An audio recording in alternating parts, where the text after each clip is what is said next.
नमस्कार, मैं हूं श्वेता सिंह और आप देख रहे हैं ट्रू इंडिया न्यूज। जुड़े रहिए हमारे साथ आज की खबरों के साथ।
भैया पीछे आ जाओ।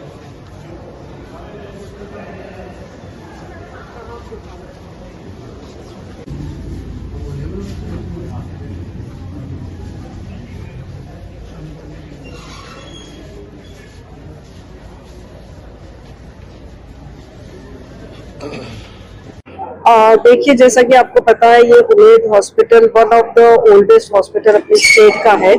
1938 से बना हुआ है और करीब अभी भी हम देखें तो साल की करीब 25,000 डिलीवरीज हो रही है यहाँ पे। वो बहुत बड़ा नंबर है, बहुत बड़ा नंबर है। और 25,000 में से करीब 40% कॉम्प्लेक्स डिलीवरीज है, जो सिजेरियन डिलीवरीज हो रही हैं।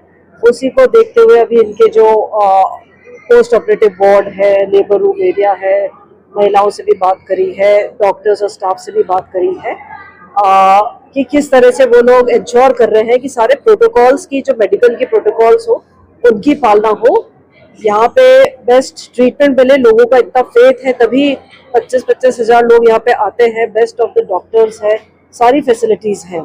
अब किसी कारणवश, जैसे आपको भी पता है, पावटा में जो 1-2 दिन पहले कुछ प्रसूताओं की हालत बिगड़ी है, कल रात को उनसे भी बात करके आई। उसमें से 6 महिलाओं की काफी हालत सुधार में है, काफी नॉर्मल है, केवल अंडर ऑब्जर्वेशन है। तो अभी 3-4 दिन बाद उनको भी डिस्चार्ज दे दिया जाएगा। 1-2 की, क्योंकि वो ऑलरेडी हाई रिस्क प्रेगनेंसीज है। हाई रिस्क मतलब जेस्टेशनल डायबिटिक है, एनेमिक है, और उसके बाद उनका पीपीएच हुआ है, तो इसलिए उनका थोड़े से क्रिटिकल स्टेज में एक है। उनको हालांकि एम्स में अंडर सुपरविजन ऑफ डॉक्टर्स है, आईसीयू में है। उनसे भी कल बात करके आए हैं, तो पूरा कोशिश कर रहे हैं। इधर प्रिंसिपल साहब और इनकी टीम पूरी लगी हुई है। आज सभी डॉक्टर्स के साथ बैठ करके थोड़ा ये रिव्यू भी बात करेंगे कि हम लोग जो एज पर जो मेडिकल एसओपीज है, कि जिस तरह से हमारी मेडिसिन स्टोर होनी चाहिए, जिस तरह से हमारे नर्सिंग को ड्यूटी चार्ट के हिसाब से, पोस्ट ऑपरेटिव वार्ड में जो उनके प्रोटोकॉल के हिसाब से, उसको एडहेरेंस करें, सो दैट कहीं पे किसी तरह के एरर की गुंजाइश नहीं हो।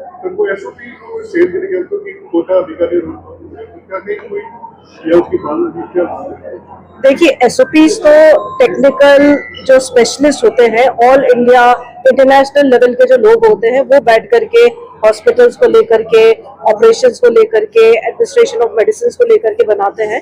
तो हमारा फोकस यही है कि उनका पालना हो जाए। अब कहीं ना कहीं maybe due to shortage of manpower और समथिंग, इतना जो एक्सेस लोड है, उसके कारण से कहीं पे अगर कॉम्प्रोमाइज होता है, तो उसको हम कैसे एड्रेस कर सकते हैं। लेकिन हमारा कोशिश यही है, सभी डॉक्टर्स को हम बार बार यही कह रहे हैं कि उन एसओपीज को हम करेंगे तो हमें पता भी पड़ेगा समय समय पर, हर आधे घंटे में, जैसे कोई क्रिटिकल पेशेंट है, आफ्टर ऑपरेशन अगर उसके पैरामीटर्स ठीक से मॉनिटर हो रहे हैं, अगर कहीं पे उसकी दिक्कत हो रही है, तो remedial action can be taken. तो इस हिसाब से हम लोग कोशिश कर रहे हैं कि सारे एसओपीज की पालना हो।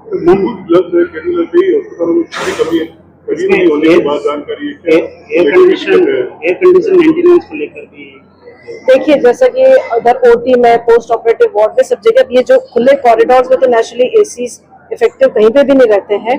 बट ये है कि जो जैसे नीकू है, पीकू है, जहाँ पे एकदम हमको आईसीयूज है, वहाँ पे एसीज फंक्शनल है, अप एंड फंक्शनल है। रही बात कैनुला और ग्लव्स की, आपने जो कही है, अभी डॉक्टर्स से भी बात हुई है, इनके पास पर्याप्त मात्रा में सप्लाई है। या तो सेंट्रल सप्लाई होती है या लोकल लेवल पे वो लोग अपने लेवल पे प्रोक्योर करके उसको एड्रेस करते हैं।